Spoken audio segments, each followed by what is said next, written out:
पहले 3 नंबर बता दिया है ना 6.2 का 8 क्लास का मैथ।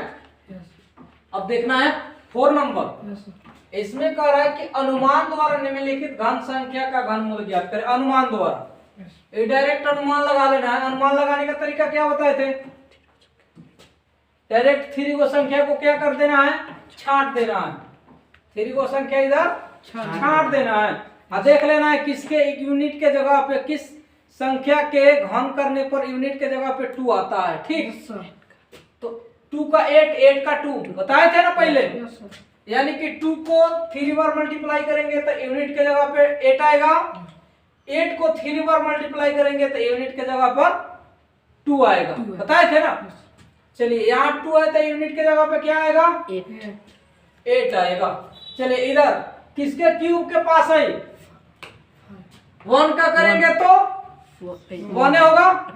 1 को 3 बार मल्टीप्लाई करेंगे तो 1 होगा। 2 को 3 बार मल्टीप्लाई करेंगे तो क्या होगा? 8 होगा ना। तो क्या होगा इसका? 18 का 1 का करेंगे। यानी कि कभी भी ज्यादा वाला संख्या नहीं ना लेंगे, कभी भी कम वाला लेंगे। एक और तरीका है, देखो क्या है 58, 32 यही ना था। क्या बोले थे? डायरेक्ट करने के लिए यहां से आप छांट दीजिए इधर 3 को संख्या, इधर वाला यूनिट पता लगा लीजिए, इधर वाला 10 पता लगा लीजिए। प्रॉब्लम नहीं ना है। अब यूनिट पता करने के लिए यूनिट केवल देखना है, इकाई की जगह देखना है। इकाई के जगह पे 2 है तो यानी कि किस संख्या का क्यूब करेंगे कि इकाई के जगह पे 2 आएगा? 8 का। आप 8 का करके देख सकते हैं। 8 मल्टीप्लाई 8 मल्टीप्लाई 8। ठीक, 8 8 जा 64 यूनिट के जगह पे 4 आया ना। 8 4 जा 32 यूनिट के जगह पे क्या आया? 2। यानी कि 8 का क्यूब करेंगे तो यूनिट के जगह पे क्या आएगा? 2 आएगा। यानी कि इधर हो गया हमारा 8, यानी कि 8 का क्यूब करेंगे तो यूनिट के जगह पे 2 आएगा। अब यहाँ है 5, यहाँ है 5 यहाँ है तो 1 का करेंगे तो 1 होगा, 2 के करेंगे तो 8 होगा। ई वाला नहीं लेंगे, 2 वाला क्या करेंगे? नहीं लेंगे। ज्यादा हो जा रहा है ना 5 से, कभी भी ज्यादा वाला को नहीं लेंगे। ठीक, कभी भी इससे कम वाला को लेंगे। यानी कि 1 दाएं की जगह पे 1 होगा और इकाई की जगह पर 8। यानी इसका आंसर क्या हो जाएगा? 8। चलिए इसका भी देखिए आप लोग क्या बोले थे? 3 को संख्या को इधर से तोड़ देना है, यही ना। यूनिट 100 को क्या कर देना है? मतलब 100 तक संख्या को अलग कर देना है। इकाई इससे पता चल जाएगा। तो तुमको बताए थे कि किसका तुम क्यूब करेगा कि लास्ट में 8 आएगा। 2 का करेंगे यानी कि 2 को 3 बार मल्टीप्लाई करेंगे तो 2 2 जा 4, 4 2 जा 8। यानी कि 2 का क्यूब करेंगे, 2 का क्यूब करेंगे तो हमारा क्या होगा? 8 होगा ना। तो इकाई के जगह पर क्या होगा? 8। तो 2 का क्यूब करेंगे तो इकाई के जगह पर क्या आएगा? 8। अब इधर क्या हो गया? 74। चलिए तो 5 के करते हैं तो क्या 125 हो जाता है, ज्यादा हो जाएगा। 4 के करेंगे तो क्या होगा? 64। चलिए हाँ ठीक 64। तो इसके पास में क्या आ रहा है? 64। तो किसका क्यूब है? 64 4 का है ना। यानी कि दाएं की जगह पे क्या होगा? 4, इकाई की जगह पे 2। यानी कि इसका आंसर क्या हो जाएगा? 42। क्या हो जाएगा? 42। आप ऐसे डायरेक्ट बना सकते हैं। चलिए इसमें से भी आप क्या करेंगे? 3 को संख्या छटकाएंगे। इकाई के जगह पे 5 है, किसका क्यूब निकालते हैं तो 5 पता? 5 का 5 को कितना बार मल्टीप्लाई करिए? यूनिट के जगह पे क्या आएगा? 5 आएगा। यूनिट के जगह पे क्या आएगा? 5 आएगा। जो लोग इस वीडियो को नहीं देखा होगा तो इसके पहले वाला विस्तार से बताएं इसको। ठीक, क्या होगा? यहाँ 5 होगा। ठीक, चलिए दाएं की जगह पे देखना है तो 7 के करते हैं, 7 का क्यूब करते हैं तो क्या होता है? 343। और 8 का क्यूब करते हैं तो क्या हो जाता है? 512। चलिए तो कौन इसके करीब में है? ये ना कम है, ये तो ज्यादा हो जा रहा है। ये कम है तो ये ना 7 ना रहेगा 10 के जगह पे, यहाँ हो जाएगा 7। यानी कि इसका आंसर क्या हो जाएगा? 75। क्या हो जाएगा इसका आंसर? 75। चलिए इसमें से 3 को संख्या तोड़िए। यूनिट के जगह पे क्या है? 4। यानी कि 4 का 4 होता है। 0 1 4 5 6 इस सब संख्या का सेम रहता है इकाई, ठीक। जैसे 0 का करेंगे क्यूब किसी भी संख्या में, जैसे 10 और 20 हो तो यूनिट के जगह पर 0 आएगा। 1 का करेंगे तो यूनिट के जगह पे 1 आएगा। 1 को 3 बार करेंगे तो 1 ना आएगा इकाई के जगह पे। 4 को करेंगे तो 4 4 जा 16, 16 4 जा 64, यानी यूनिट के जगह पे क्या आएगा इसका भी 4। 6 से करेंगे तो 6 6 जा 36 और फिर 6 6 जा 36, यानी कि 6 का हो गया। 5 का भी होता है ना, तो 5 का आपका क्या हो जाएगा, 5 का 5 5 जा 25, 25 5 जा 125, इकाई की जगह पे क्या आएगा 5। तो इस संख्या का कभी नहीं बदलता है, सेम वही रहता है इकाई के जगह, ठीक। अब बच गया आपका 2 का 8, 2 का 8 का 2, 3 का 7, 7 का 3, 9 का भी 9 होता है। 9 ये सब ये जितना संख्या है इसका सेम इकाई के जगह रहता है, और इसका इकाई के जगह जो होता है एक दूसरे के अपोजिट होता है। एक दूसरे के क्या होता है, अपोजिट होता है, ठीक।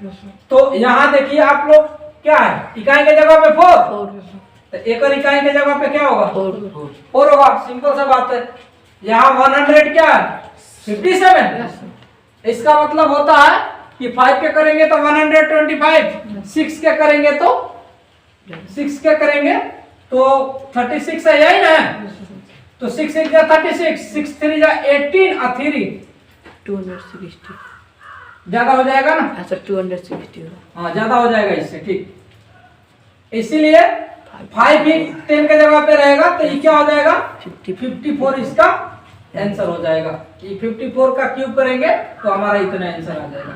बोले रहे कि 3 को संख्या छटका देना है, इकाई के जगह पर 3, तो क्या बताए 7 का 3 का 7, तो 3 है तो इसका क्या हो जाएगा 7 हो जाएगा। 7 को 3 बार मल्टीप्लाई करेंगे तो लास्ट में क्या आएगा 3 आएगा। 7 7 जा 49, यानी कि यूनिट के जगह पे 9 आया, फिर 7 से मल्टीप्लाई करेंगे 9 7 जा 63, तो यानी कि यूनिट के जगह पे 3 आएगा। 7 का क्यूब करेंगे तो, ठीक। चलिए इधर क्या बचा 4, 1 का क्यूब करेंगे तो 1 और 2 का करेंगे तो 8, इसीलिए 1 का ही करेंगे ना, ज्यादा को तो करते नहीं है, इसीलिए इसका आंसर क्या हो जाएगा 70 हमारा राइट आंसर हो जाएगा। चलिए इसके बाद में 5 नंबर क्वेश्चन है, ऐसे ही बता देते हैं आप लोग को, ठीक। 5 नंबर क्वेश्चन में कह रहा निम्नलिखित में सत्य और असत्य को बताएं। 5 नंबर क्वेश्चन कह रहा है कि निम्नलिखित में सत्य और असत्य को बताएं। कौन नंबर कह रहा है किसी भी विषम संख्या का घन सम होता है। क्या किसी भी विषम संख्या का घन करेंगे तो सम संख्या होगा, नहीं होगा।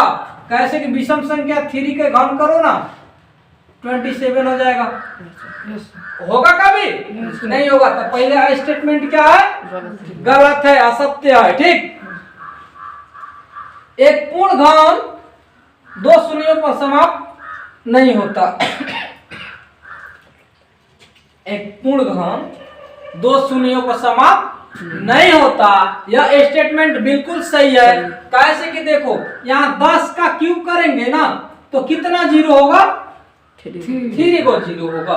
2 को 0 पर कभी भी समाप्त नहीं होगा। 2 को 0 पर समाप्त होना होगा तो स्क्वायर होगा। क्यूब कभी भी 2 को 0 पर समाप्त नहीं होगा। अब 20 को भी कर लीजिए ना, 20 का क्यूब 8000 का, इसमें 2 को 0 है नहीं है। यदि 2 को 0 इसमें होता है तब कितना हो जाएगा 100, तो स्क्वायर फॉर्म में आ गया ना, हम नहीं होता है। इसलिए जो दूसरा स्टेटमेंट कह रहा है वो सही स्टेटमेंट दे रहा है, ठीक। यानी कि दूसरा स्टेटमेंट क्या है, सत्य। इसके बाद में यदि किसी संख्या का वर्ग 5 पर समाप्त होता है, ठीक, तो उसका घन 25 पर समाप्त होता है। किसी संख्या का वर्ग करेंगे तो ये 5 पर समाप्त होता है। किसी संख्या का वर्ग करेंगे तो 5 पर समाप्त होता है। यानी कि मान लीजिए कि 25 हो गया, यही ना होगा। वर्क करते हैं तो 25 हो गया। एथी से करेंगे आप लोग, जैसे मान लो कि 35 पे किया आप स्क्वायर, तो किस पर समाप्त होगा? 12 25, यानी 25 पे ना समाप्त होगा। तो कह रहा है ठीक 5 पर समाप्त होता है तो उसका घन 25 पर समाप्त होता है। नहीं, ऐसा गलत है। जो स्क्वायर होता है ना वह लास्ट में 25 पर समाप्त होता है। स्क्वायर वाला लास्ट पर 25 पर समाप्त होता है, यही ना है। लेकिन जो घन वाला होता है वह 25 पर समाप्त नहीं होता है। डायरेक्ट आपको देख रहा है ना 25 है का यहाँ? नहीं ना है। 75 का जो निकाले हैं तो लास्ट में इसका 75 है। 25 पर समाप्त नहीं ना हुआ है, इसीलिए जो तीसरा स्टेटमेंट है वो भी क्या हो जाएगा? गलत हो जाएगा। चौथा देखेंगे आप लोग, ऐसा कोई पूर्ण घन नहीं है जो 8 पर समाप्त होता है। अरे भाई काहे नहीं है? 8 पर समाप्त किसका होता है? 2 का क्यूब करेंगे 8 पर समाप्त नहीं हो जाएगा। 22 का क्यूब करेंगे तो लास्ट में 8 पर समाप्त नहीं होगा। इसीलिए हम नहीं ना कहे कि 2 का जब क्यूब करेंगे तो लास्ट में 8 आएगा, 8 का क्यूब करेंगे तो लास्ट में क्या आएगा? 2 आएगा। तो 8 पर भी समाप्त होता है। जिसके अंत में 2 हो उसका क्यूब किया जाए तो 8 पर समाप्त होता है। इसके बाद में ये भी स्टेटमेंट क्या है? 4 नंबर स्टेटमेंट जो घ नंबर स्टेटमेंट है, ये भी स्टेटमेंट क्या है? गलत है। चलिए इसके बाद में आपका अंगा नंबर 2 अंकों की संख्या का घन 3 अंकों वाली संख्या हो सकती है। 2 अंकों की संख्या का घन 3 अंकों वाली संख्या हो सकती है, ऐसा नहीं है। और 2 अंकों वाली घन कभी भी तुम्हारा क्या 3 अंक में नहीं होगी, कभी भी 3 अंक में नहीं होगी। कैसे कि 2 अंक में सबसे छोट कौन है? 10 का जब घन करते हैं तो कई गो संख्या आता है एक तरफ, आया समझ में? कह रहे कि 2 अंकों वाली घन क्या 3 संख्या में भी आ सकती है। अरे भाई कैसे आ सकती है? सबसे छोट 10 होता है तो 10 का किए तो 4 गो में आ गया, तब कैसे हो सकता है? पॉसिबल है? नहीं है। इसीलिए जो अंग का स्टेटमेंट है वो भी क्या है?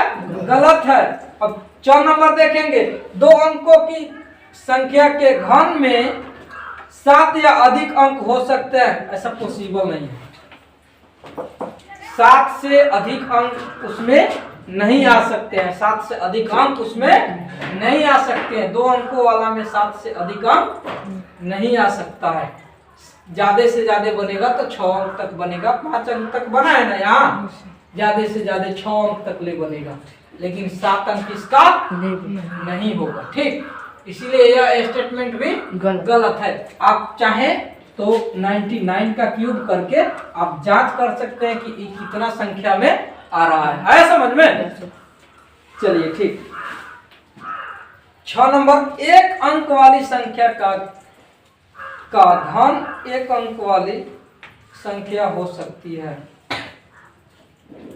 1 अंक वाली संख्या का घन 1 अंक वाली संख्या हो सकती है। हाँ, तो हो सकती है। 1 का 1 होता है ना, 1 का 1 होता है, 2 का 8। हाँ, तो 2 गो हो सकती है, ऐसा स्टेटमेंट है। तो कह देंगे कि हाँ 2 गो एक में के हो सकती है, तो स्टेटमेंट सत्य लिख देंगे।